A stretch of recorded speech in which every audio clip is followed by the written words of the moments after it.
সবাই 20 রাকাত তারাবি পড়তো। 1284 হিজরি পর্যন্ত সারা পৃথিবীর সবার স্লোগানও ছিল 20 রাকাত, তারাবি পড়তো 20 রাকাত।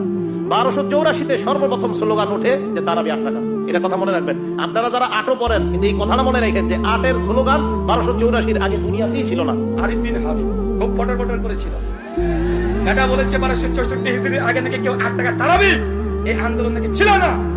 আমি তোমাকে চ্যালেঞ্জ করে বলেছি, মায়ের যদি দুধ খেয়ে থাকো 1284 হিজরির আগে তারাবি, তাহাজ্জুদ, আলাদা নামাজ একটা দলিল তোমার বাপের ঘর থেকে হলে দিয়ে যাবে।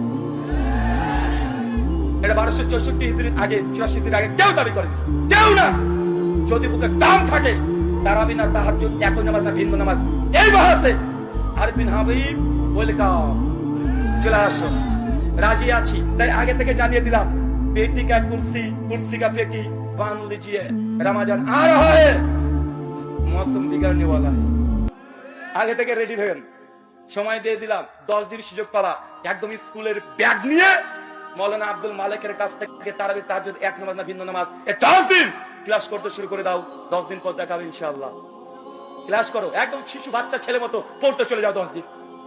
আমি 10 দিন পড়তে পারবো না, 10 দিন আমি আছি, এখানে প্রোগ্রাম আছে, তুমি পড়তে যাও। পড়াশোনা করে আসবে, ভালো করে পড়াশোনা করে আসবে, একদম ভালোভাবে পড়াশোনা করে এসে আহলে হাদিসের জেনারেল শিক্ষিত একজন ছাত্রের কাছে এসে দলিল দিও, তোমার দলিলকে কিভাবে বুঝিয়ে দিতে হয় আমরা ঠিক বুঝাতে পারবো। আল্লাহ সুবহানাহু ওয়া তাআলা আমাদের বোঝার তৌফিক দান করুন, আমিন। ভাবেন না যে অহংকার বা গৌরব করলাম, কারণ আমি চাই আমাদের আলেম ওলামা শায়েখ মাশায়েখ এদের কাছ থেকে আমরা কি শিখি। শেখদের ডিবেটের জন্য আমি বলি, বারবার বলি, কোন শেখ মাশায়েখ তারা যেন ডিবেটে না যায়। আরে আমরা আছি, ওরকম ছুঁচো মারতে কামান ব্যবহার করার দরকার নাই, মশা মেরে হাত বন্ধ করার দরকার নেই। ওইসব গন্ধ কীট গুলোকে মারার জন্য আমরাই যথেষ্ট আছি। তুমি আবার বলো না জানো যে জেনারেল, কারণ তুমি একাধিক আলোচনা তো বলেছো যে তুমি যে মসজিদে খুতবা দাও, যে মসজিদে আলোচনা করো, মাঝে মাঝে আহলে হাদিস ছেলেরা ছোকরারা নাকি গিয়ে বলতেন বা বলেন যে আপনারা কেন বুকের পরে হাত নাভি নিচে হাত বাঁধেন, বুকের পরে হাত বাঁধা হাদিস নাকি সহিহ। তুমি নাকি বলে এক খুলে সব খুলে খুলে হাদিস থেকে বুঝিয়ে দাও। দেখা আমি আহলে হাদিস আসো, একবার বুঝাতে, একবার বুঝাতে আসো। তারাবি তাহাজ্জুদ এক নামাজ না ভিন্ন নামাজ। রমজান মাস, কেননা আগে থেকে তারা শোরগুলো পাকিয়ে দিয়েছে। আর আমি আগে বলেছি ভালো হতে চাই, কিন্তু এই হুজুররা আমাকে ভালো হতে দেয় না। আমি কত চেষ্টা করি ভালো হয়ে যাব, বারবার চেষ্টা করি যে আমার এই ভাইদের সঙ্গে ডিবেট বাহাস মোনাজারা করবো না, বারবার শুধু পেছনে খুঁচা দেয়। তো খুঁচা দিলে তো বাসঝার রেডি আছে, রেডি আছে না নাই? তুমি খোঁচাখুচি করবা, বাসঝার নেবা না, তোমাকে বাসঝার নিতে হবে। আর আমরা দেওয়ার জন্য সবসময় প্রস্তুতি নিয়ে থাকি। তার জন্য আপনি আগে বলে দিয়েছি, তারাবি তাহাজ্জুদ যদি দাম থাকে, কিউট ভাই তুমি চলে আসো, না পালে তোমার প্লে বয়কে পাঠিয়ে দাও, তাও না পালে নাইট বয়কে পাঠিয়ে দাও, তাও না পালে আরিফ বিন হাবিব।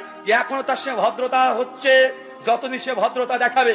তারপরে আরো যদি না হয়, তোমাদের কি যেন নাম, আর একটা কি নাম যে ওটা, ও বাচ্চা ছেলে রফিকিকে তো 2017 সালে মালিকলা মসজিদে সাইজ করে ছেড়ে দিয়েছি, বেচারা তারপর থেকে আর কথা বলে না।